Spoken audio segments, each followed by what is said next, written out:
Haha, hello chat. Once again, I am professional streamer person who not only made a stream schedule and definitely was not late for it due to last minute chores, taking a few more minutes than expected, but also definitely did not forget to turn on video too many before going live. Haha, what's scuff? We never have scuff in stream. Choring, cleaning, there's not a gym out there that we can't bleach. So true, so real. But yeah, hello chat. Are you excited for Toxic Lesbian Gacha game? Because this game is infamous for being that, and it's so peak. Not even because, oh, it's a YURI game, as much as I love YURI and as much as we rep YURI on the Gundala. It's incredibly well written, the characters are incredibly deep and nuanced. The Ian voice acting is actually kind of fucking insane how good it is, considering that this game, like, literally doesn't have a global audience. Fucking no one plays this game in global. And what is my monitor?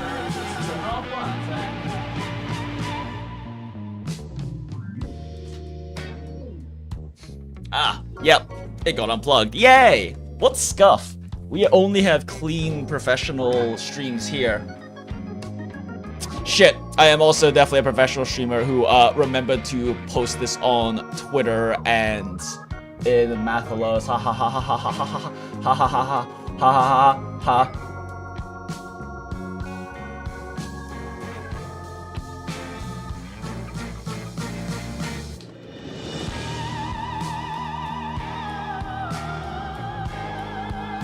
This is the genuinely best storytelling in Gacha, and I'm not just saying that because of the YURI, but it definitely helps. Smile.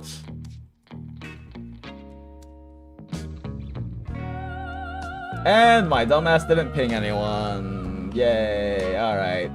We delete this one. I am such professional streamer person. Look at me go.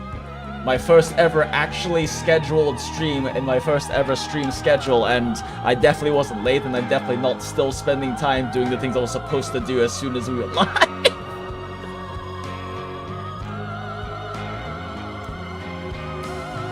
Okay, cool.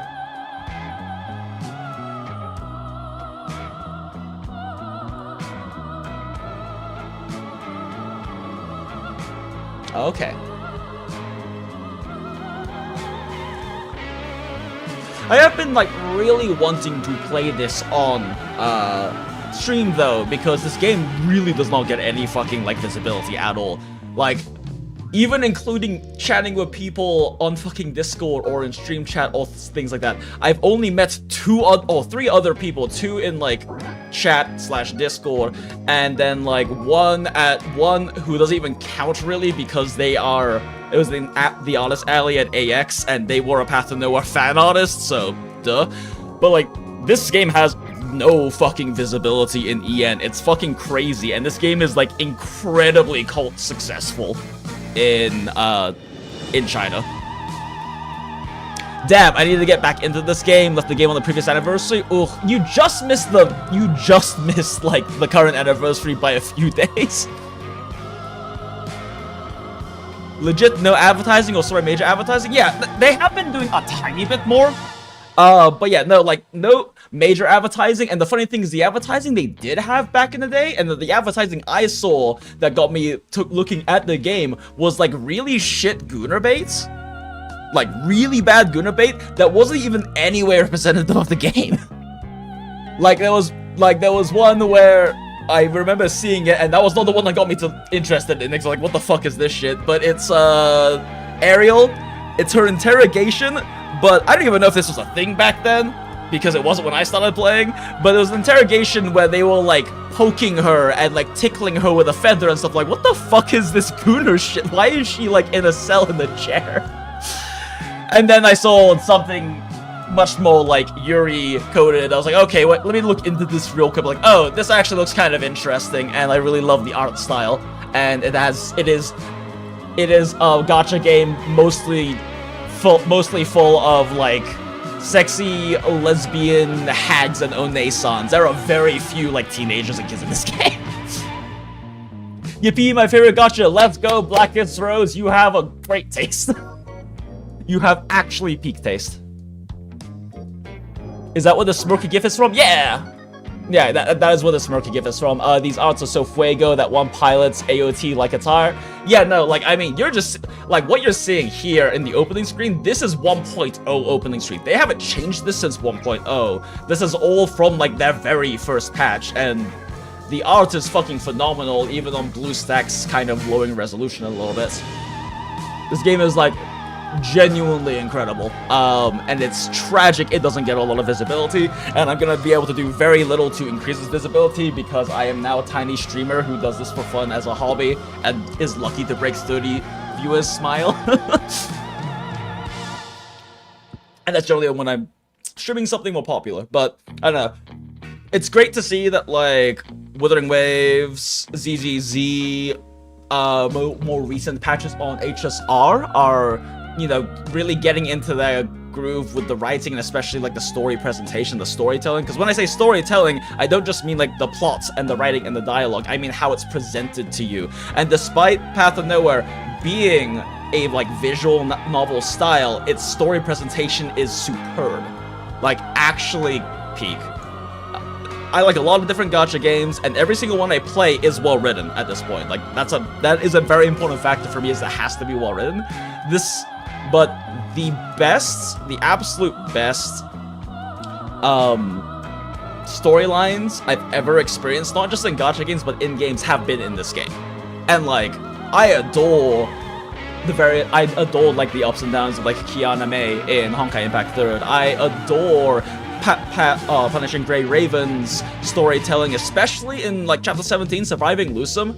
Like, I always recommend to new PGR players, and there's a lot right now because, you know, the DMC collab got announced and everything, that it's generally accepted as a thing in the community that you should skip the first, like, couple chapters because the writing was just not up to par. It's a very common problem with, like, older gachas. The first few chapters are kind of rough before they kind of get into the groove of their storytelling, right? And it improves. Arknights is the same problem. But there is a website, greyravens.com, run by Lena and Ivy. I shout them out all the time on Twitter, so you can find them through there.